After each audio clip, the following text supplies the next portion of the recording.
and East Copperbelt Province brings to you The Lens, a program designed to bring insightful information on economics, mining, education, health, tourism, agriculture, environmental issues, sports, entertainment, current affairs, and many issues affecting the well-being of society.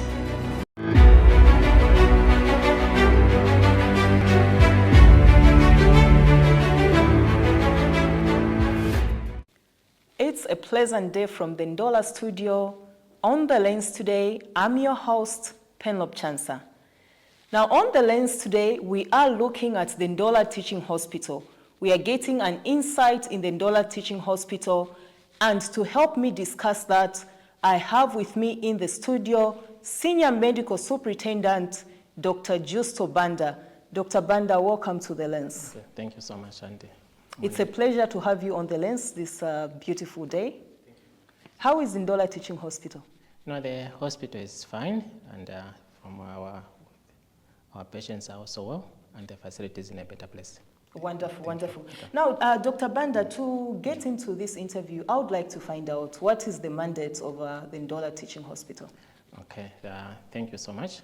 So for Ndola Teaching Hospital, the mandate is a provision of specialized tertiary level care to the people of Ndola, the people of Copperbelt, and the people of northern Zambia.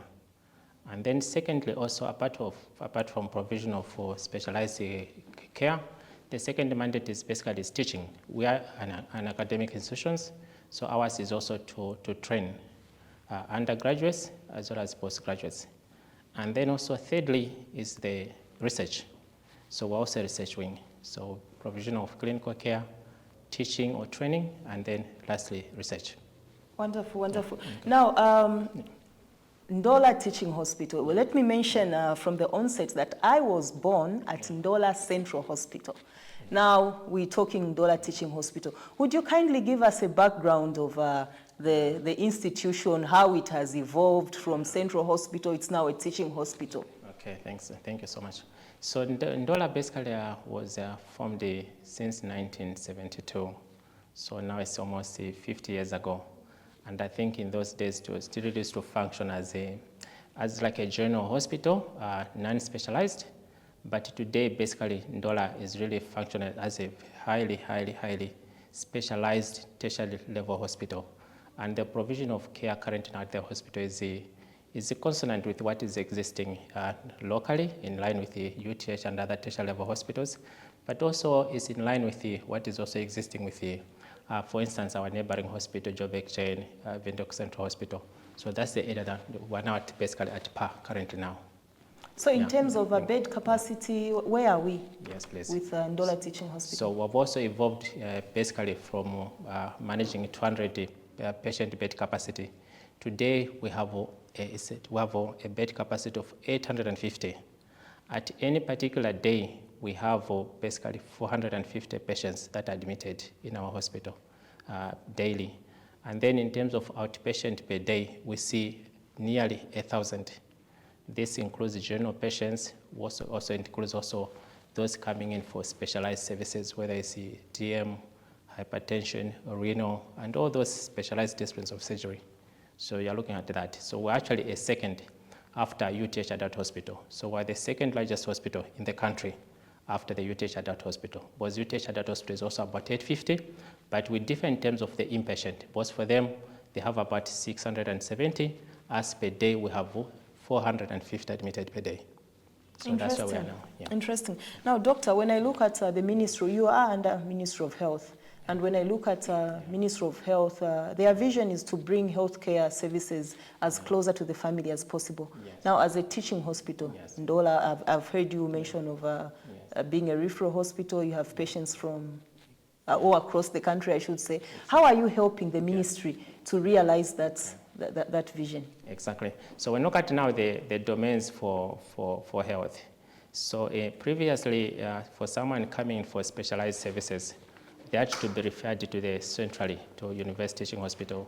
And others basically had to be referred abroad. But now with the massive disciplines that we have under the surgical disciplines, it means when you come to Ndola now, you're looking for urological services, they're able to access it closer to themselves now within the province or within Ndola. You're coming to look for instance, those people with neurology stroke. We never used to have stroke doctors before, but now we have them as a hospital. So to me, all these specialized services that we have now, that were non-existent at that particular time, but now they are available. It means now people can actually access a specialized service closer to themselves. They come in, a diagnosis is made timely due to the also availability of medical equipment, and then they'll be seen by the specialized skilled person. And that's what is existing currently. 850 bed capacity, 450 or 4 inpatients, Yes. massive works that you're doing there. Yes, yeah. How are you financed? Are you? Yeah. So again, in the financing model, which is also a building block for health. So we have 3 financing models, and all of them basically, their government has funded us. They all come. So we have the grant. The grant comes every month, 12 out of 12 in a year. Even now, this is June. Even in June, I've also received 6 out of 6. So basically, the grants comes monthly. And then the second also financing model we have is NIMA. NIMA also, it comes as well. Then the third financing model is what we call internally generated funds. And if you look at for Ndola Teaching Hospitals, that from 2023, we went into the renovations of our premium wards and so forth. And I think we're also generating significant amount of money that is also feeding to the standard. So basically all the 3 modalities, or the 3 financing models, they are there. And this basically, they've also translated into improving patient outcomes to ensure that there is that availability of essentials that we need. Would I be correct to say financially you are stable? Yes, we are stable as a hospital. Okay, so now considering that financially you are stable, and in terms of provision of health care, how is that translating? Yeah.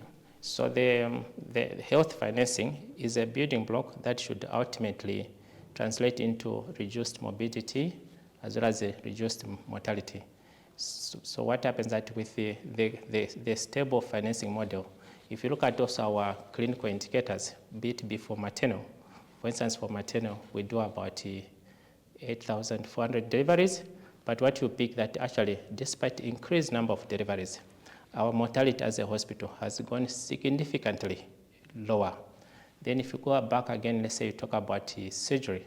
Surgery, we do about 1,400 surgeries in a year, and for instance, or 350 in a quarter. So what we see also in a surgery as well, find that the surgeries as well, the financing model has enabled us to do certain surgeries that we never used to do before. A good example, if you saw in the first quarter, we did an operation. I think it was the first operation that was done as a country, hepatobiliary surgery. We're able to attract the specialist, okay, whether local specialists or specialists also. And we're able to do this rare specialist surgery. And this comes about because of availability of the financial stability, meaning that we're able to get the equipment that we need that we never had before because of that. So yes, indeed, this has enabled us to work in a steady manner. Interesting. I will come to you've just mentioned about the equipment. I'll come to that later on. But I want to look at staffing levels. Yeah. We have seen government employ health workers, teachers, and all that. Have you benefited as a hospital from those employment? Yes, please. So the total workforce for Ndola as a building block for health is 1610. That's the total workforce. And in the previous recruitment of the 11,000, we also received. In fact, the bigger hospitals are the major recipient of the workforce that the ministry employs. Even the next 4,000 were also the major recipient. We received doctors, we received nurses, we received the support staff radiologists. We also received the general workers as well. Even also the next also recruitment. So basically, the bigger hospitals, we received the workforce. And what I've done also with the the workforce also we received is that ours is now to translate them into the skilled kind of specialized human resource. So what we've done that we've also gone a step further. We received that human workforce, but we've also gone a step further to ensure that some of them actually, the ones that were there before, some are now in training as well, so that we've got people that are highly, highly specialized. Yeah. Interesting. The new donor administration has been in office for close to 4 years plus now. Under this period, how has Ndola Teaching Hospital fared? Okay, thank you so much. Yeah. So we have seen significant positives in the domains for health. I'll start with the first one, which is the infrastructure. Infrastructure, you can look at the road infrastructure for Ndola Teaching Hospital. We didn't have an optimal road, the emergency road around the hospital. Today, we have an excellent concrete road for the emergency, and we are grateful to our leaders, our provincial leadership, the government for the support and the stakeholders, but also grateful to ZNS. So there's that excellent infrastructure. In the same line as well, you see that our theater as well, we didn't have an optimal theater. Our theater was a 3 out of 6. We received 6.2 million in 2023, and the current, which enabled us to renovate the theater and also the leaking infrastructure. And today we don't have those leakages. Even when you go to the lab, all those things, they were addressed. But also you see that our ICU and all those things, we did the renovations through the government support. This is in the infrastructure domain. Not also talking about the painting that is also ongoing. Then you go to the other domain, which is also medical equipment as well. Also, again, we've seen also significant positives in that. We did not have the CT scan before. Today, we have got 2 functional CT scans. And these are modern CT scans, 128 slice. And you find them probably only in the public sector. And then also our theaters, all of them, have also received new medical equipment. So basically, in the domains for health, there's been excellent positives. And that's why I'm saying that these have also translated into a significant reduction in mortality. We have more positives now. Interesting. One thing that we cannot run away from is the new look. I must mention the new look Ndola Teaching Hospital, the surroundings, the paintings, and all that. There's just a new face that you've brought to the hospital.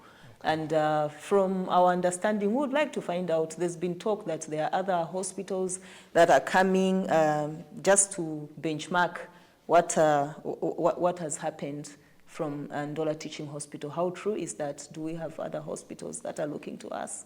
Okay. We work as a unity, but when it comes to the hospital, the idea is that when there's availability of drugs, the place where the patient is treated should be a good place. The environment also is part of healing. When a patient is entering the hospital, hope starts right at the entrance. As a patient, as they're entering the hospital, they should see hope there. And I think that's what the Ndola Teaching Hospital, including other hospitals, they are offering. So the one step that we took ourselves is to benchmark with each other. And Ndola Teaching Hospital also spend a lot of time also visiting other hospitals. We have been benchmarking ourselves with Cancer Disease Hospital, with the UTH Hospital, with the National Hospital. But we have also been benchmarking ourselves with the existing hospitals in the neighboring region. A good example is the Windhoek Central Hospital, Katutura, and also the hospitals in South Africa, Joburg, and so forth. And also hospitals from Lusaka and other places, they have also been coming also to be with us, whether it's from Western, from Mansa, Kabwe, Lusaka, and so forth. So benchmarking is a good system for us as health institutions in order to improve patient outcomes. So yes, indeed, we do that. Wonderful, all wonderful. the time, yes. Now, Doc, I want to find out, you're an administrator, and it's not a hidden fact that some hospitals Ndola Central Hospital, then inclusive, sometimes the environment would be dirty. Of course, you talked about the leakages. I'm a Ndola resident, have passed through there. There were times that you'd get stenches and all that. Yes, yes. What does it take to change from that scenario to like where you have gotten from? What does it take? What do we need? So for the environment, we look for a clean environment, a shiny environment, and a non-smelly environment. That's a good environment for a patient. Even when the patient has had surgery or a patient has had a medical condition, they need that kind of environment. But of course, above all, they need those caring, our caring healthcare workers. So to reach this is a collective effort. We work as a team, as a hospital. Every day we have at 07 hours, there's what is called management by walking round. Management by walking round. So I mean that basically all the managers we work as a team. We identify the challenges and the positives that are existing. Within this, there's the hospital leadership, pharmacy leadership, nursing leadership. We identify all those things to see how best we can continue to improve. And I think the management by walking around has really enabled us to address a lot of concerns. And we also support our team, our general workers that are so dedicated every day to ensure that the materials are there. They know how to mix their materials also correctly and so forth. But above all, they are fully supported and also motivated. Wonderful. Yes, ma'am. Yeah. Well, our dear viewers on the Lens from the Ndola studio, if you're just joining us, we are looking at Ndola Teaching Hospital, and to help me discuss that, I have with me in the studio Senior Medical Superintendent, Dr. Justo Banda. Now, Dr. Banda, you've talked about the infrastructure. I want to find out, especially when I look at the surroundings, it's just beautiful. I want to find out, how are these financed? Okay. Do you collaborate with other stakeholders, or it's just the grants that you earlier talked about? Okay. So the primary funder is a government, and also in line with the government works with the stakeholders. So the government funded 6.2 million kwacha to address the issues, the leakages, theaters, and so forth. And then we have the exteriors, the roads and all those things. Our stakeholders also came on board, and also our leaders. Our leaders in the province have been in the front line, Honorable Matambo, Honorable Tayali. They've been in the front line. Our chief, His Royal Highness Chief Chiwala. We have what is called also Friends of Ndola Teaching Hospital. This is a team of very dedicated, skilled people under the chairmanship of His Royal Highness Chief Chiwala. And then we also had the Zambia National Service, the commander. So from that, the road itself, it was done on gratis in terms of the engineer, machinery, and so forth. They came on board. And then mobilization of resources. But with government as a primary funder, then we've got stakeholders, and working together, we have this impactful delivery outcomes. So, interesting. Yeah. Doctor, you have talked about the infrastructure. We've seen the beautiful wards, we've seen the beautiful surroundings. One area we haven't looked at is the mortuary. Okay. What is going on there? Okay, so the mortuary, so for Ndola, we have a mortuary. Actually, I've got two. Well, one is the one which within the hospital is a 36 capacity mortuary. Then we've got also another mortuary which can also take 10 bodies. But that one is mostly limited to there are those bodies that come as a BID. Some of them are not in so good place, so they're kept in the other ones. So the mortuary also was one of the projects that underwent a facelifting. That was last year through the funding model from the government. But now the issue is now for the mortuary expansion, but this one also through the Ndola Central constituency also, they have also funded us for the expansion of the mortuary. Because Ndola is a big facility, so we've also been funded by the CDF, and I think the team will be on site as well. Interesting. I would like to find out, how has the general drug supply been? Okay. So the drug supply is another building block for health. So the recommended by WHO is above 70 For Ndola, our minimum is usually 85, our drug availability. So we usually 85, 93. That's our drug availability.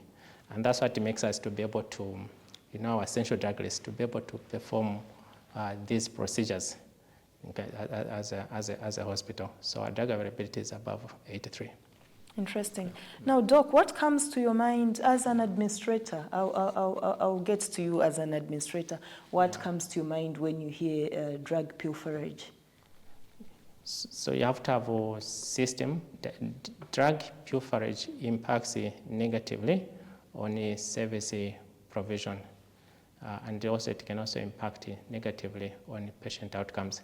So we are happy that in the province, through the provincial health director, is one issue that the Ndola Teaching Hospital and Copperbelt in general has got a very strong team that addresses pilferage. And within that, we have the police is there, ZAMRA is there, DEC is there.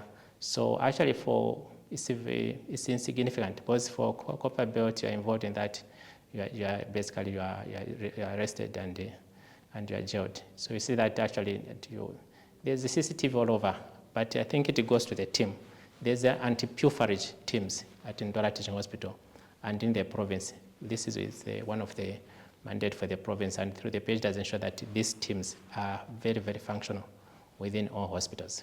Under your leadership, I want to find out, I'll zero into Ndola Teaching Hospital. Yeah. Under your leadership, this anti-pilferage team, how effective is it? It is very, very effective. Those that are caught, they're basically implicated. But we haven't had any instances of theft as a hospital. Interesting and wonderful information there. Now, Doctor, medical technology continues to evolve. Okay. It continues to evolve. As a teaching hospital, how are you keeping up with the advancements in technology? We have also evolved as a hospital in terms of digital health. As a building block, I will just highlight 3 domains. The first one is the digital health in imaging. So if we zone into the radiology department, where I've got 2 CT scans and also X-rays. So what I've done there is that in the past, if you remember that when you do an X-ray, they had to print a film, and then that film you take it to a doctor. Or sometimes you find that they have to say, go and capture a film on a picture, then you send to the doctor. So for us currently now, we've also invested in digital health there. So what happens that when you do an X-ray, the images actually are transported directly to the wards. So now the clinicians, they are now accessing the images within computers within their wards. So that's one area. And the system is called PICAS, or Picture Communication Archive System. So we've done that already under radiology. That's part of embracing. So this has basically increased efficiency. What it means that if a patient comes to OPD, they go to image, they do an X-ray, they don't need to, but the image will be transported immediately to there. Then also in the wards as well, in the laboratory as well, we've done the same as well, and that we've also embraced digital health. So even there again, when a patient does the test, in the past, find that the results we have to print, then you print, take it to the clinician. A lot of paper being used, also efficiency. They again have embraced it as well. Now find that at Ndola, the results are accessible by the doctors on their phones. Yes, all doctors have got you just access the results on your phones. And then we have also embraced digital health also in the non-clinical service as well, to ensure that we have efficiency there in terms of revenue collection, in terms of procurement and so forth. Ndola is among we're a cashless facility, so we don't handle cash as a hospital. So we had to move from a cash-based hospital to a cashless-based hospital. And with that, again, you find that you're able to collect more revenue, you're able to audit your revenue, and then also you're able to increase all those efficiency. Okay, so that's what I've done as a hospital. So now, our next domain now is to put in the component of artificial intelligence. Sometimes find that you may have some people that cannot read optimally, so we want now to add that component as well, the issue of AI. Okay. So that's how we're actually moving as a management. Wonderful, wonderful. Out of curiosity, Doctor, when you look at especially the advancements in technology where doctors would access certain information on their phones, and how are we ensuring that we still maintain the doctor-patient confidentiality and all that? So the Honorable Minister gave the directive on the issues of basically phones. So doctors, they don't use their phones when they're there. But of course, when they're outside, there are certain sites whereby, for instance, want to use up-to-date and all those things. Then they can, but not with patients, no. Wonderful. Yeah. I know you are running Ndola Teaching Hospital in line with the vision of Ministry of Health. Yeah. But as the man at the helm of the institution, what is your personal vision for Ndola Teaching Hospital? So because of the significant investment currently now at the hospital in terms of medical equipment, in terms of the theater space, ours is now how to translate now this investment into specialized patient services. We have been doing these operations, we have been attending to the patients, but previously we used to send again more patients to Lusaka. We used to send some patients abroad. So now our target is now to start performing these specialized operations, to start reducing referrals, and I think we've already done very well towards that. And what I've done also to address that we have now gone a step further in partnering ourselves with the developed centers. So Ndola is partnered for the next 2 years with another center in Spain. So we have got a sister center. So you have got a center that is trying to develop the renal service with a center that is doing kidney transplant in Spain. So you partner yourselves so that now you transfer that skill to the lower center. Then in the same line again, we have also partnered ourselves with the American College of Surgeons, the Hope Outreach Program for Equity. Previously, we found that patients who needed to do a fistula, they used to go abroad and they could access that service basically maybe in the private sector at 90,000. And through that partnership also as a hospital, with the Americans, the SCS Hope, we already started doing the operations. We've actually already done 24. And these patients are not some are from Ndola, some are from Northwestern, some are from Livingstone, some are from Central. So we've actually evolved. So it's to see us to start offering highly specialized services. And we've also gone a step further that to do that apart from partnership is for us to send also the human resource that wasn't there before. So we don't have a cardiologist as a hospital, but we've got our own cardiologist in training currently now in Russia. So that our people, when they've got a cardiac problem, they are there. So we've got others training also in South Africa in emergency medicine, pulmonology. Someone is training in pulmonology. Another one is training in GIT, skin specialist. So all these ones are already in training. So that within maybe 2 years or so, we're a fully fledged kind of super specialized hospital. Interesting. Yeah. I wish you well in those advancements that you want to achieve. Now, Doctor, in terms of service delivery, what should the local people expect? What should Penelope expect from Ndola Teaching Hospital? Okay. So we have a delivery service charter with our patients, with our people, with the community, with our leaders that are very supportive. So us as a hospital, as health care workers, so ours is a calling. We'll continue to offer the best to our patients. Yeah. Doc, whatever goes up must come down. As we come to the end of our program, what is your message to the viewers out there? So we are grateful to the various stakeholders that have continued to support us in the year 2024, even now.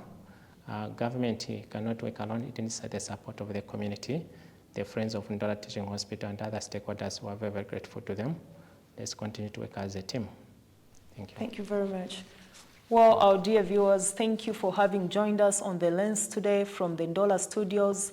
I was talking to Dr. Justo Banda, Senior Medical Superintendent of Ndola Teaching Hospital.